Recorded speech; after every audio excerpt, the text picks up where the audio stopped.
this video, I want to talk about how you can claim your free gift on Temu. So there are different kind of free gifts, and one of them is for new users. So when you sign up, you'll automatically get some free gifts. But if you're not a new user, I'll show you some different methods. Now, first thing first, I suggest you come up here and go to notifications and put on promotions. If you want to have these, then you'll get promotions and daily deals and stuff. But if you don't want that, that's fine as well. Now, the second thing is you want to download the Temu app, otherwise you cannot get these free gifts. Once you have the app, what you want to do is you want to try these three things. So the first one is click on you, go to messages and go to promotions, and sometimes there will be a daily gift box inside of there.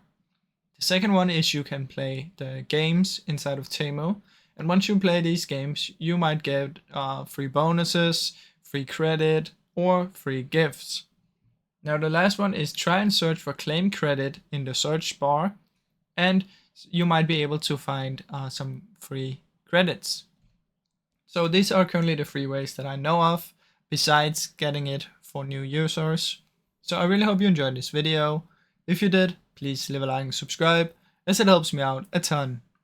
Thank you so much for watching.